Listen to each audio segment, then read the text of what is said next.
Varicose veins కి సరైన చికిత్స కోసం సంప్రదించండి ఎవిస్ హాస్పిటల్. తరుణారుణ కరుణామయ విపులాయతనయనం కమలాకుచకలశీభర విపులీకృత పులకం మురళీరవతరళీకృత మునిమానసనళినం మమ ఖేలతి మదచేతసి మధురాధరమమృతం. భాగవత కథాసుధ 3వ భాగంలోకి వచ్చాం. శ్రీకృష్ణుని కన్ను మన మీద ఉండాలి. ఆయన చూపు, ఆయన దృష్టి మనకు కావాలి. అది ఎలాంటి అత్యద్భుతమైన కన్నంటే మహాద్భుతమైన ఆయన యొక్క కొడగంటి చూపు, కొస చూపు, చిన్న క్రీగంటి చూపైనా మన మీద ఉండాలని కోరుకుంటూ భాగవత కథలోకి వెళ్దాం. యోగమాయ అవతరించి నిన్ను చంపేవాడు నాతో పాటే పుట్టి ఇంకో చోట పెరుగుతున్నాడని చెప్పి అదృశ్యమైపోయిన తర్వాత కంసుడు దేవకి వసుదేవులిద్దరికీ క్షమాపణ చెప్పి మిమ్మల్ని నేను వదిలిపెట్టేస్తున్నానని వదిలేసి ఇంటికి వెళ్ళిపోయాడు. ఈ వెళ్ళిన తర్వాత అతను ఏం చేశాడు? తన మంత్రులందరినీ రప్పించి యోగమాయాదేవి తనతో ఏం చెప్పిందో చెప్పాడు. చెప్పేసరికల్లా వీళ్ళందరూ ఏంటంటే ప్రతివాడికి ఒక్కొక్క ఆలోచన ఉంటుంది. యథా రాజా తథా మంత్రి, చాలా చోట్ల అలాగే ఉంటుంది. వీళ్ళు ఏమనుకున్నారంటే వీళ్ళంత వివేకవంతులు అనటానికి వీల్లేదు. ప్రతి సమస్యకి చంపటమో చావడమో తప్ప వేరే ఉపాయం ఉంటుందని తెలియదు వాళ్ళకి. దాంతో వాళ్ళు తమ సహజమైన పద్ధతిలో స్పందించి ఏం చెప్పారంటే నగరాలలో, గ్రామాలలో ఎక్కడెక్కడ యాదవులుండే గొల్లపల్లెల్లో అయినా ఏం చేయాలి, 10 రోజుల వయసు కూడా లేని పసిపిల్లల్ని, అంతకు మించి వయసున్న పిల్లల్ని కూడా చంపేద్దాం. పసిపిల్లల్ని బతికించి ఉంచద్దు. తనతోటే పుట్టాడంటే ఆ రోజే పుట్టి ఉండాలి, లేదా ఓ 2 రోజుల ముందు, ఓ 3 రోజులు వెనకాల, అంతే కదా. కాబట్టి అయినా అసలు నీకు సరైన శత్రువు ఎవరు? విష్ణువు. మనకి దాయాదులే అయినా పరమ శత్రువులుగా మారినటువంటి దేవతలకి మూలబలం విష్ణువే. ధర్మం ఎక్కడుంటుందో విష్ణువు అక్కడ ఉంటాడు. వేదపారాయణలు, తపస్సు, యజ్ఞాలకు హవిస్సునిచ్చే గోవులు ఎక్కడుంటే ధర్మం అక్కడ ఉంటుంది. ప్రత్యక్షంగా విష్ణుమూర్తిని సంహరించే అవకాశం లేదు, ఆయన మనకు దొరకడు, అతని దేహం దొరకదు మనకి. కాబట్టి వీటన్నిటినీ నిర్మూలించామనుకో ఈ లోకంలో ధర్మం ఉండదు, విష్ణువుకి నీడ ఉండదు, అతని వల్ల నీకు ప్రాణభయం ఉండదు అని సలహా చెప్పారు. కంసుడికి ఈ మాటలు చాలా నచ్చినాయి, బాగుందనుకున్నాడు. కామరూపులైన రాక్షసులందరినీ ఆ పనిలో ఉండమని ఆదేశించి పసిపిల్లల్ని చంపేయాలి అని చెప్పాడు. ఆదేశించి వెళ్ళిపోయాడు. కామక్రోధాలే అంటే రజోగుణమే ప్రధాన లక్ష్యంగా కలిగినటువంటి లక్షణంగా కలిగిన రాక్షసులు లోకాన్ని పీడించడానికి ఆనందంగా బయలుదేరారట. తమ ప్రభువు నందుడి ఇంట్లో లేకలేక కుమారుడు కలిగాడు. పిల్లవాడిని చూడడానికి ఊరంతా పరిగెత్తుకొచ్చారట. లేకలేక కలిగిన పిల్లాడు. అయితే యశోదాదేవి తెల్లగా ఉంటుంది, ఈ పుట్టిన పిల్లవాడు నల్లటివాడు. కానీ కలువరేకుల్లాంటి యశోదాదేవికి కళ్ళు ఎంత కలువలల్లే ఉంటాయట. ఈ పిల్లాడు కూడా కమలాయత నేత్రుడు. తల్లి కళ్ళే వచ్చాయి పిల్లాడికి. కాస్త రంగు తేడా ఉంది కానీ వాళ్ళ అమ్మ కళ్ళేనే చెంపకి చారడు కళ్ళని సంతోషించారు. పిల్లవాడిని చూశారు. అందరూ వచ్చి బోల్డ్ రకాల దిష్టిలు తీశారు. చక్కగా మంచి మంచి సుగంధ ద్రవ్యాలు వేసిన నీళ్లతో స్నానాలు చేయించారు. పసివాడికి ఉయ్యాలల్లో వేశారు. అందరూ ఎత్తుకుని పిల్లవాడి చేతుల్లోనే వీణలాగా ఆ చేతిలోంచి ఈ చేతిలోకి మారుతూ ఉన్నాడట. అయితే ఇలా ఏమైంది, ఈ పిల్లవాడు పుట్టేసరికల్లా జాతకర్మలు ఏవో చిన్నవి చేయవలసినవి, 11వ రోజు చేసే జాతకర్మలు అవి చిన్న కర్మలు చేశాడు. పేరైతే పెట్టలేదు కానీ చిన్న కర్మలు చేయవలసినవి. తర్వాత బ్రాహ్మణులకి, వేదవేత్తలకి దానాలు ఇచ్చాడు. ఈ శ్రీహరి భక్తుడైన నందుడు తన కుమారుడి క్షేమం కోసం అంటే లేక కలిగిన శిశువు అవటం వల్ల అర్చనలు చేయించాడు విష్ణుమూర్తికి. తర్వాత ఏ విష్ణువునైతే ప్రార్థిస్తున్నాడో ఆ విష్ణువే తన కుమారుడిగా తన ఇంట్లో ఉన్నాడని ఎరగడు. విష్ణుమాయ అలాంటిది. అయితే గోకులంలో ఉన్న వాళ్ళంతా ఈ పిల్లాడు పుట్టిన సందర్భంలో పసుపు, పాలు, పెరుగు ఒకళ్ళ మీద ఒకళ్ళు వసంతాలుగా చల్లుకుని బోల్డ్ అంత పెద్ద ఫంక్షన్లు చేసుకుని ఆనందించారు. బోల్డంత ఉత్సాహం. తమ రాజుకి కొడుకు కలిగాడంటే తమకు కాబోయే రాజు. దాంతో మహదానందంగా జరుపుకున్నారు. విష్ణువు కృష్ణుడై గోకులానికి వచ్చాడు. గోకులాన్నే తన నివాసంగా చేసుకున్నాడు. అయితే చూడండి చిత్రం, అమ్మవారు నిత్యానపాయిని లక్ష్మీదేవి విష్ణుమూర్తిని వదిలిపెట్టి ఉండదు. విష్ణువేమో పసివాడిగా వచ్చేసాడు ఇక్కడికి. మరి ఇప్పుడు ఆవిడ ఎవరుగా రావాలి? ఆ గోకులంలో గోసంపద వృద్ధైపోయిందట, ధాన్య సంపద వృద్ధైపోయింది, సిరి సంపదలకి నెలవైపోయింది ఆ గోకులం. లక్ష్మీ కళ రాజ్యం వెళ్తోంది అక్కడ. అమ్మవారు ఆ రూపంలో వచ్చి తన భర్తని అనుసరించి ఈ గోకులంలో స్థిరపడిపోయిందట. నందుడు కంసుడికి సామంతరాజు. అతను ఏం చేస్తాడు, ప్రతి 6 నెలలకి 3 నెలలకి కప్పం కట్టే విధానం ఉంటుంది. ఈ రాజుగారికి కప్పం కట్టడానికి మధురకి వెళ్ళాడు. కప్పం కట్టించిన తర్వాత తన విడిదికి వచ్చాక ఇతను వచ్చాడని తెలుసుకుని వసుదేవుడు నందుడిని చూడ్డానికి వచ్చాడట. ఎందుకంటే వాళ్ళిద్దరూ చిన్నతనం నుంచి ప్రాణ స్నేహితులు. నంద, నీకు వయసు మీరిపోతుందని, సంతానం కలగలేదని బెంగపెట్టుకున్నావు. ఈ వయసులో నీకు పుత్రుడు కలిగాడు, చాలా సంతోషం అన్నాడు వసుదేవుడు. సరే, నా కుమారుడు తన తల్లి రోహిణితో కలిసి నీ దగ్గరే ఉన్నాడు కదా, అంటే రోహిణి యొక్క గర్భస్థ శిశువు అయిన పిల్లవాడితోటి ఆవిడ అక్కడ చేరిపోయింది నందగోకులంలో. పిల్లాడు అక్కడే పుట్టాడు రోహిణీదేవికి. నా కొడుకు రోహిణి కులాసగా ఉన్నారా, నా బిడ్డని తన బిడ్డలాగా చూసుకుంటుందా యశోద అని నర్మగర్భంగా అడిగాడు. అడిగితే నందుడు అందరూ క్షేమమేనని, వసుదేవుడికి పుట్టిన సంతానాన్ని ఈ కంసుడు వధించినందుకు చాలా విచారపడుతున్నానని చెప్పాడు. వీళ్ళిద్దరూ మాట్లాడుకుంటుంటే వసుదేవుడికి ఒక ఊహ కలిగింది, అక్కడ ఏదో జరగబోతోందని. ఉన్నట్టుండి ఏమన్నాడంటే, నువ్వు కప్పం కట్టడానికి వచ్చావు, నీ పని అయిపోయింది, తొందరగా వెళ్ళిపో. నీ నందవ్రజంలో చాలా ఉత్పాతాలు జరగబోతున్నాయి, ఏదో ప్రమాదం రాబోతుంది, వెళ్ళిపోమని పంపించేశాడు. నందుడు కూడా భయపడ్డాడు. ఎందుకంటే వసుదేవుడు చాలా గొప్ప చరిత్ర కలిగిన వాడు, ఆనకదుందుబిగా పేరున్నవాడు. ఆయనకి ఏమైనా తడతాయి, ఆయన రాజర్షి, సాత్విక స్వభావుడు, ముందే కొన్ని జరగబోయేవి ఏమైనా తెలుసుకోగలిగినవాడు. అంచేత ఆయన చెప్పిన మాటకి కంగారుపడి ఈయన శ్రీహరిని ధ్యానిస్తూ నందుడు గోకులానికి వెళ్ళాడు. అయితే ఈ శిశువులని పసిబిడ్డల్ని చంపడానికి అనేక మంది రాక్షసులని, రాక్షస స్త్రీలని కూడా కంసుడు పంపించాడట. ఈ పంపించే వాళ్ళలో పూతన ఒకటి. ఈ పూతన ఏమిటంటే, ఆమెకి ఆకాశగమన విద్య ఉంది, కోరిన రూపం ఇచ్ఛారూప ధారణ కూడా ఉంది, ఎలా కావాలంటే అట్లా మారుతుంది. ఈ పసిపిల్లల్ని సంహరించడంలో ఆరితేరిపోయింది ఈ అమ్మాయి. ఏమిటంటే ఈవిడ అనేక ప్రాంతాల్లో చేరి ఏం చేస్తుంది, బాలింతరాలుగా నటిస్తుంది. ఏ ఇంటికి వెళ్ళినా, ఏ వాకిట్లో ఉన్నా కూర్చుని పిల్లాడికి పాలిస్తానని చంటి పిల్లవాడికి స్తన్యం ఇచ్చి చంపేస్తుంది. ఆమె స్తన్యంలోనే విషం ఉంటుంది, అప్పుడు తల్లి పాలల్లోనే విషం. ఆమె ఆ రకంగా పిల్లల్ని సంహరిస్తూ అంతా తిరుగుతూ ఇక్కడ చేరింది. అయితే ఈ వచ్చిన అమ్మాయి ఎంత పరమాద్భుత సౌందర్యం అట. చేతిలో పద్మం పట్టుకుని సమ్మోహనంగా నవ్వుతూ వస్తే విష్ణుమూర్తిని వెతుకోవడానికి లక్ష్మీదేవి వచ్చిందా అనిపించేంత సమ్మోహనంగా ఉందట. ఎంత కళ్ళగానో ఉంది. ఆమె సౌందర్యానికంటే రాక్షస మాయ వల్ల అందరూ ఆమెకు లోబడిపోయారు. ఎవరింట్లో పసిపిల్లలు ఉన్నారో చూసింది. నందుడి ఇంట్లో కొత్తగా పిల్లవాడు పుట్టాడని తెలుసుకుంది. ఈవిడ చూపులు ప్రసన్నంగా ఉన్నాయి కానీ అన్వేషణగానే ఉంది. పిల్లాడిని వెతుక్కుంటోంది, ఎక్కడున్నారా చంటి పిల్లలు అని. అయితే ఈ లోపలికి నందుడి ఇంటి వైపుకి వెళ్తే ఉయ్యాలలో నిస్సహాయంగా కాళ్ళు చేతులు ఆడిస్తూ పడుకున్న పసిపిల్లవాడు కనపడ్డాడు. రోజుల బిడ్డ, ఎక్కువ వయసు రాలేదు. అక్కడి నుంచి కృష్ణుడు గమనించాడు, ఈ పిల్లవాడు ఇంకా కృష్ణుడిని నామకరణం మనం చేయకూడదు, ఇంకా పేరు పెట్టలేదు అసలు. ఈ ఉయ్యాల్లో పడుకున్న చంటివాడు ఈమెను గమనించాడు. అక్కడి నుంచి కాళ్ళు చేతులు ఆడిస్తున్నాడు, ఆవలిస్తూ కళ్ళు మూసుకున్నాడు. దగ్గరకు వచ్చింది. ఈవిడ వచ్చేసరికల్లా ఈ పిల్లవాడిని ఎత్తుకుంది. మామూలుగా ఈ నందవ్రజంలో వచ్చిన వాళ్ళందరూ ఉయ్యాల్లో ఉన్న పిల్లాడిని ఎత్తుకుని ముద్దులాడడం, మళ్ళీ పిల్లాడిని అక్కడ పడుకోబెట్టడం, లేక కలిగిన రాచకొడుకు, దాంతో అందరూ ముద్దు చేస్తున్నారు. ఈ తల్లిను పెద్దల్లి రోహిణీదేవి ఊరుకున్నారు. ఆవిడ ఒళ్ళో తన కొడుకుని పెట్టుకుని కూర్చుంది. యశోదాదేవి ఏదో అటు ఇటు తిరుగుతోంది. ఈ పిల్లాడిని ఎత్తుకుని ఈ పిల్లవాడిని చూసేసరికల్లా, ఈ దగ్గరికి తీసుకునేసరికల్లా చనుపాలు ఇవ్వబోతోందని గమనించి వీళ్ళు వద్దు, మా పిల్లాడికి నువ్వు పాలు ఇవ్వక్కర్లేదు, మాకు పాలు తక్కువ కాదు అని వీళ్ళు వారించారు తల్లులిద్దరు వద్దని. అయినా పైగా నువ్వు ఎక్కడి నుంచి వచ్చావు, నువ్వు ఏ పక్క నుంచి, ఏ ఊళ్ళో నుంచి మా ఊరు వచ్చావు, మధ్యలో అంతా అడవి కదా అని అడిగే ఊహలు కూడా ఆ దారిలో ఉన్న వాళ్ళకి కానీ, పని వాళ్ళకి కానీ, వీళ్ళకి సహాయంగా ఉండే ఈ గోపస్త్రీలకు కానీ ఎవరికీ తట్టల. మీదే ఊరు, మీ ఆయన ఎవరు, నీకు ఎంతమంది పిల్లలు, ఇలాంటి ప్రశ్నలు మామూలుగా ఊళ్ళల్లో వేస్తారు. కానీ వీళ్ళు ఈ రాక్షసమాయికి లోబడి ఎవ్వరూ ఆమెను ప్రశ్నించలేదు. ఈ చంటి బిడ్డని ఎత్తుకుని ఒళ్ళో వేసుకుంది అమ్మాయి. వీళ్ళు వద్దన్నారు. ఆవిడ ఎట్లా అయిందంటే, పరమమూర్ఖుడు కదలకుండా నిద్రపోయే మహాసర్పాన్ని తాడనుకుని ఒళ్ళో పెట్టుకున్నట్టుగా ఆ నిశ్శబ్దంగా పడుకుని కళ్ళు మూసుకుని దొంగ నిద్ర నటిస్తున్న చంటి పిల్లవాడిని, సాధారణ శిశువుని భ్రమపడి ఈ పూతన అనే రాక్షసి ఆ పిల్లవాడిని ఎత్తి ఒళ్ళో పెట్టుకుంది. స్తన్యం పిల్లవాడికి చనుబాలు తాగించడానికి ప్రయత్నం చేసింది. ఎప్పుడైతే అతని నోట్లోకి ఆమె స్థానం వెళ్ళిందో మరుక్షణం కళ్ళు తెరిచేశాడు శిశువు. కళ్ళు తెరవటం ఏమిటి, ఒక్కసారిగా ఒకటే గుక్కతోటి ఆమె ప్రాణాలు కూడా లాగేశాడు పాలతో పాటు. ఈ విషం నిండిన పాలు, విషం ఆయనకేం కొత్త, విషం ఆయనకు కొత్త కాదు. మహాసర్పాలని సైతం సంహరించగలిగిన గరుత్మంతుడి గర్వమణిచి ఆయన మీద కూర్చోగలిగిన వాడు.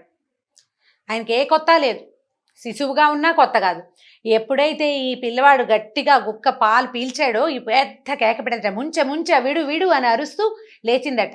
ఈ లేవడం మహా పెద్ద శరీరం, కొండల్లాంటి స్థనాలతోటి, చాలా పెద్ద ఉగ్ర రూపం, మహా పెద్దదైన స్వరూపంతో విరుచుకుని పడిపోయిందట.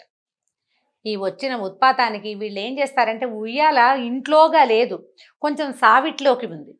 ఈవిడ సావిట్లో ఉన్న ఉయ్యాల్లోంచి పిల్లాన్ని తీసుకుని వాకిలి వైపు అరుగు వైపుకి వచ్చింది. ఈ వెనక్కి పడ్డంతో చుట్టుపక్కల ఉన్న చెట్లన్నీ నుగ్గైపోయినాయట. ఇళ్ళు మొదళ్ళు కదిలిపోయినాయి. ఆమె కింద కొన్ని గోశాలలు అవన్నీ గోవులు లేవు. అన్ని పొద్దున్నే 10 అయ్యేసరికల్లా గోవులన్నీ గడ్డి మేయడానికి బయటికి వెళ్ళిపోతాయి, తిరగడానికి వెళ్ళిపోతాయి కదా. గోశాలలు అవి నుజ్జు నుజ్జు అయిపోయినాయి. సమీపంలో ఉన్న 2-3 ఇళ్ళు పడిపోయినాయి. అసలు ఎంత మేర పడిందో ఆమె శరీరం. ఈ పెద్ద మోత, ఈ చెట్లు విరిగిపడిన శబ్దము, దాంతో అందరూ కంగారు పడ్డారు. వీళ్ళకి ఒళ్ళు తెలిసి చూసేసరికల్లా ఒక పెద్ద మహాకాయమైన ఒక స్త్రీ శరీరము, దాని గుండెల మీద చంటి పిల్లాడు కనపడ్డారు వీళ్ళకి.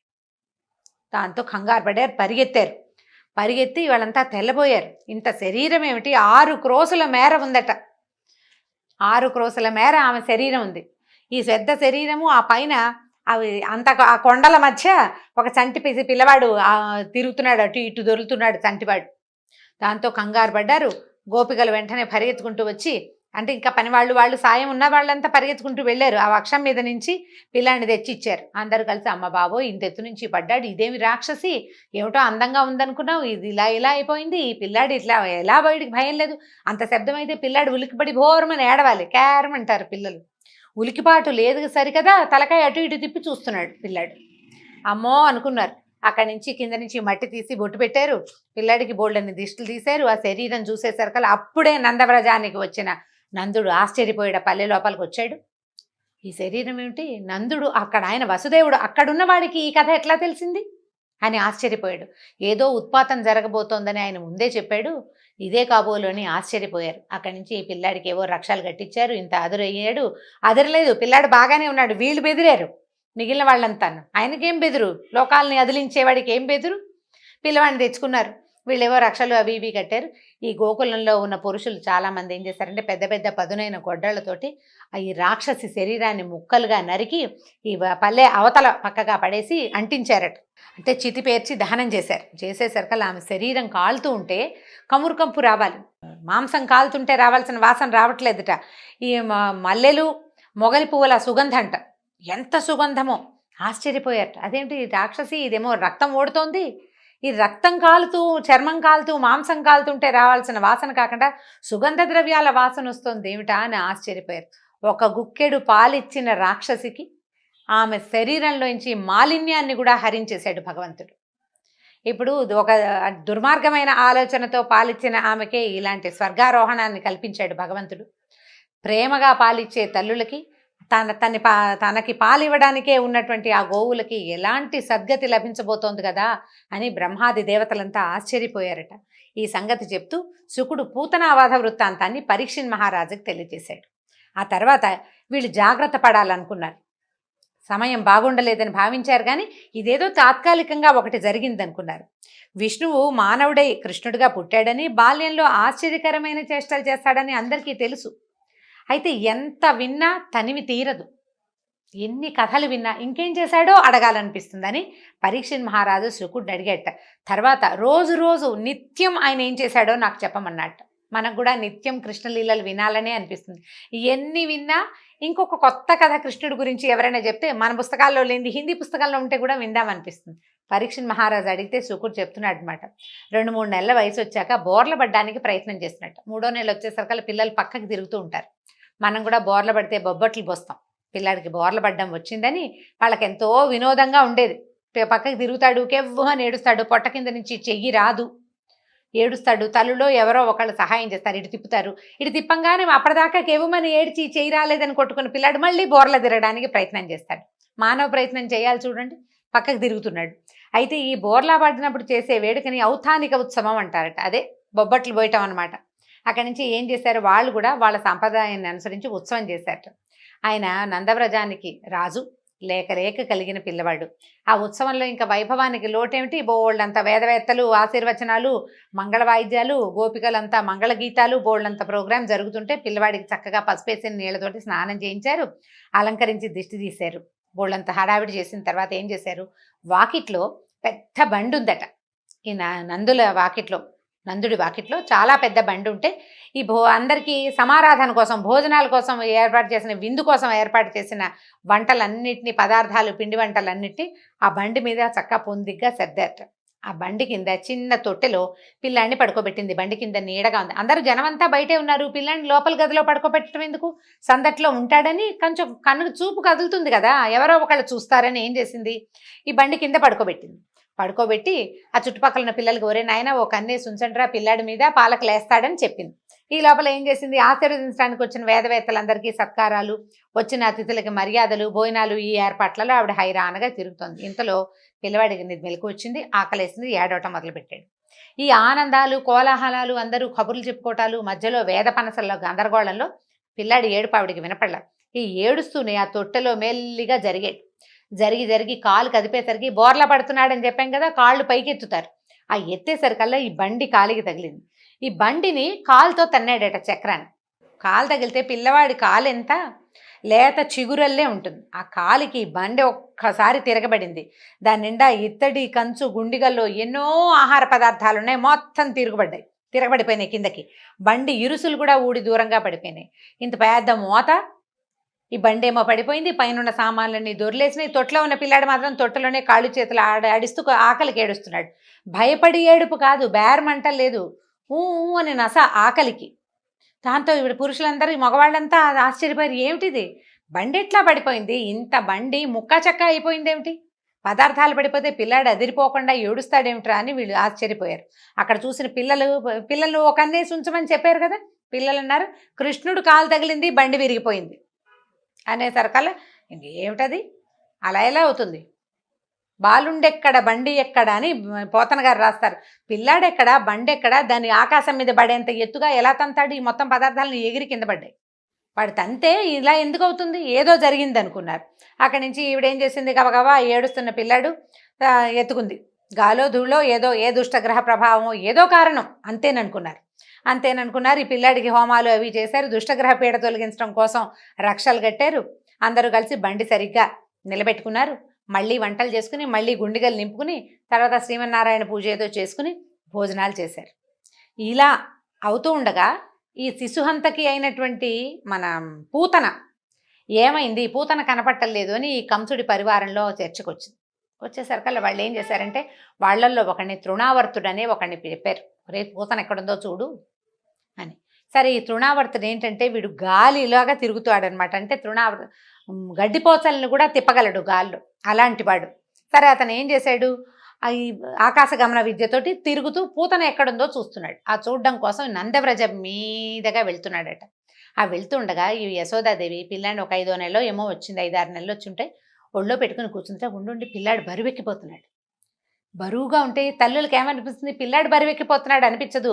ఈ మధ్య పురుడొచ్చి నాకు వీక్నెస్ వచ్చింది, కాస్త నేను వీక్ అయ్యాను, కాళ్ళు తిమిరెక్కిపోతున్నాయి అనుకుంది ఆవిడ.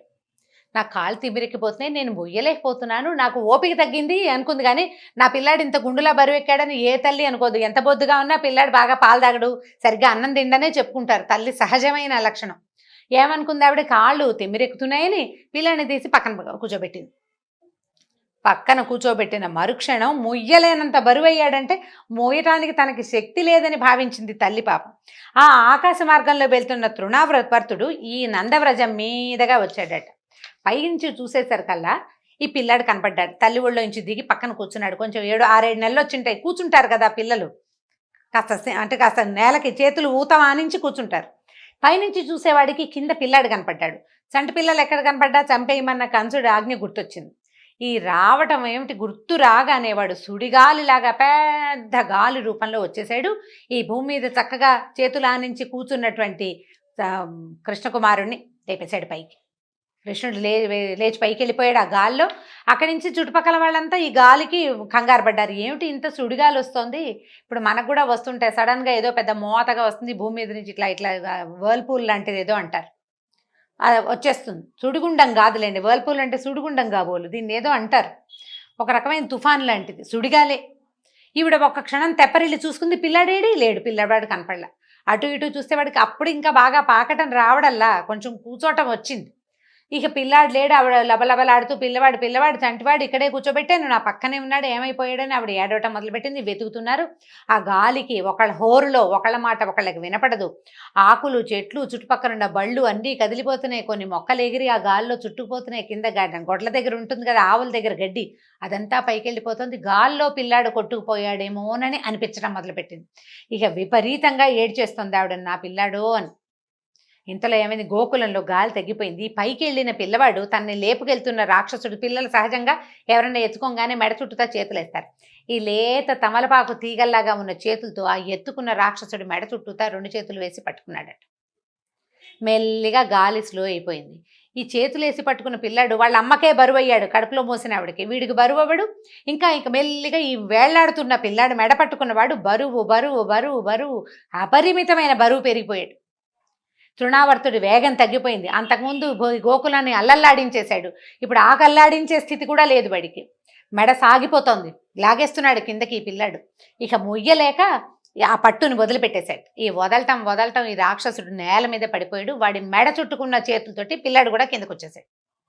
నేల మీద ఈ రాళ్ల గుట్ట మీద పడేసరికల్లా ఒళ్ళంతా చితికిపోయిందిట ముక్కా చెక్కగా. వాడి మీద మెడ పట్టుకుని కూర్చుని ఉన్న పిల్లవాడికి మాత్రం ఏమీ కసుగందలేదు, శుభ్రంగా అట్టగే ఉన్నాడు, చక్కగా నున్నగా నవనవలాడుతూ. అందరూ ఆశ, ఇదేంటి ఇంత పెద్ద మోత, రాళ్ల మీద రాక్షసుడు పడ్డాడు, వాడి ఒళ్ళంతా చితికిపోయింది, వాడి మెడ పట్టుకుని వేళ్లాడుతున్నటువంటి పిల్లాడేమో కనపడుతున్నాడు.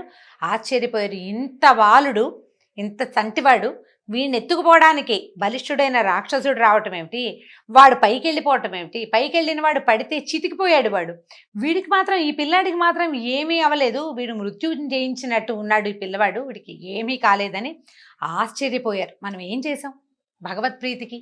పెద్దగా చేసిందేమీ లేదు. ఇంద్రియగోచరుడు కాడు శ్రీహరి, భగవంతుడు కనపడేవాడు కాదు. ఏదో ఒక రూపం పెట్టుకుని ఆరాధిస్తాం. మనం యజ్ఞాలు చేయలేదు, గుళ్ళు గోపురాలు కట్టించలేదు, సత్రాలు నిర్మించలేదు. ఏమీ చేయకపోయినా సరే, ఏం చేయకపోయినా భగవంతుని యొక్క నిర్హేతమైన కృపాకట్టు అక్షాలు మన మీద ఉన్నాయి. అందుకనే ఈ పిల్లవాడికి ఇలాంటివి తప్పుతున్నాయి, మన నందవ్రజంలోకి వచ్చే ఈ ప్రమాదాలన్నిటికీ మనం గురి కాకుండా తప్పుతున్నాయని అందరూ కనపడని దుర్గోచరుడు కాని నారాయణమూర్తికి నమస్కారాలు చేసుకున్నారు. ఈయనకు తెలిసింది నందుడికి. వసుదేవుడు చెప్పాడు నందవ్రజంలో ఉత్పాతాలు జరగబోతున్నాయని, ఆయన ముందే చెప్పాడు అనుకున్నాడు. ఇక మున్ముందు ఏం జరగబోతోంది, ఈ పిల్లల పెంపకం ఏ రకంగా జరిగింది, కృష్ణుడికి కృష్ణుడన్న నామధేయం ఎలా కలిగిందో వచ్చే భాగంలో తెలుసుకుందాం. నమస్కారం.